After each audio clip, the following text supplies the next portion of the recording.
सूबे के पूर्व मुख्यमंत्री अखिलेश यादव वरिष्ठ सपा नेता उमाशंकर चौधरी की 13वीं में सम्मिलित होने उन्नाव पहुंचे, जहां पर पूर्व मुख्यमंत्री ने बीजेपी पर जमकर निशाना साधा, साथ ही जनता का भरोसा तोड़ने का भी आरोप लगाया।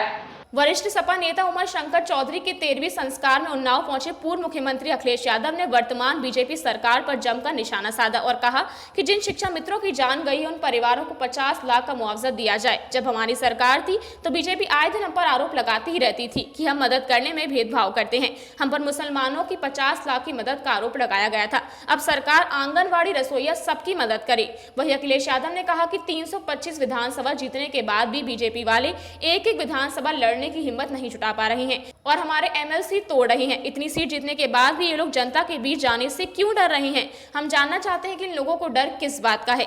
भ्रष्टाचार सिर्फ पैसों का नहीं होता, बेईमानी से एमएलसी तोड़ना भी तो भ्रष्टाचार हुआ। अच्छा हुआ जो ये लोग जा रहे हैं, जाएं। बहुत से नए लोग हमसे जुड़ना चाहते हैं, जब ये लोग जाएंगे तब युवा हमारे साथ जुड़ेगी। अब शिक्षा मित्र है, बताओ हमने तो क्या सुविधा दी थी? शिक्षा मित्रों की हालत क्या है? सोचो उनके घर परिवार पे क्या गुजर रही होगी। जिनकी जानें चली गई, हम तो कहते हैं कि जिनकी जान गई है उनके परिवारों को 50 लाख रुपए मिलना चाहिए और इसलिए मिलना चाहिए। ये सरकार हम पे आरोप लगाती थी कि हम मदद करने में भेदभाव करते हैं। अब तो सरकार आपकी है।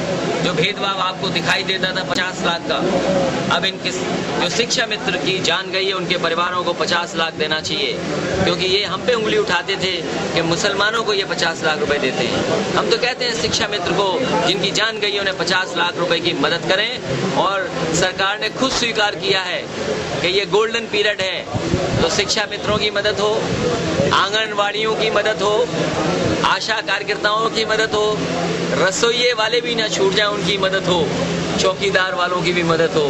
दिल्ली में भी सरकार इनकी है, उत्तर प्रदेश में भी सरकार इनकी है, जीएसटी भी लागू कर दिया है, नोटबंदी से सब नोट जमा भी करा लिया है, तो अब इससे बेहतर और। अखिलेश यादव ने राम मंदिर के मुद्दे पर कहा कि मैं इन मुद्दों पर कुछ नहीं कहना चाहता, क्योंकि यूपी और देश की जनता सिर्फ विकास चाहती है। वहीं पुलिस और कानून व्यवस्था के बारे में अखिलेश यादव ने कहा कि अब तो मुख्यमंत्री स्वयं पुलिस पर उंगली उठा रहे हैं कि पुलिस पैसा लेती है।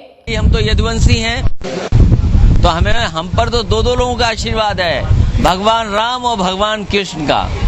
बताओ, भगवान राम भगवान कृष्ण का अगर हो आशीर्वाद, और फिर प्रदेश को विकास चाहिए, नौकरी चाहिए, नौजवानों को रोजगार चाहिए, सड़क चाहिए, बिजली का इंतजाम बेहतर हो, एम्बुलेंस दवाई का इंतजाम बेहतर हो, कैसे खुशहाल होगा।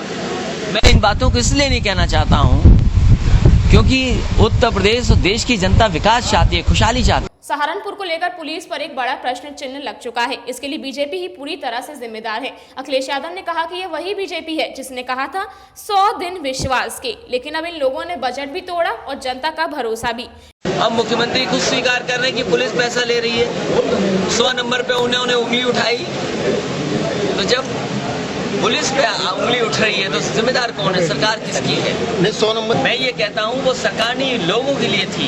ये सरकार न भूल जाए कि लोगों के लिए थी, कि लोगों को किसी की सिफारिश न करनी पड़े, फोन करें, पुलिस उनकी मदद के लिए पहुंच जाए। जिस तरह एम्बुलेंस फोन करके पहुंचती थी, वही व्यवस्था हमने पुलिस को दी थी। अब कानून व्यवस्था कहाँ है बताओ? इसीलिए मैं कह रहा हूँ कानून व्यवस्था सहारनपुर से लेकर के पुलिस पर प्रश्न चिन्ह लगा है, और अगर कोई जिम्मेदार है तो वो भारतीय जनता पार्टी की सरकार और इस प्रदेश में जिनकी सरकार है वो जिम्मेदार हैं। आज जनता आकलन कर रही है, इसीलिए सरकार के लोगों को जिनको बीजेपी का ये बजट विकास को रोकने वाला बजट है, वो भी तब जब दिल्ली में इनकी ही सरकार है। उन्नाव से उपेंद्र त्रिपाठी की रिपोर्ट, यूपी की आवाज के लिए।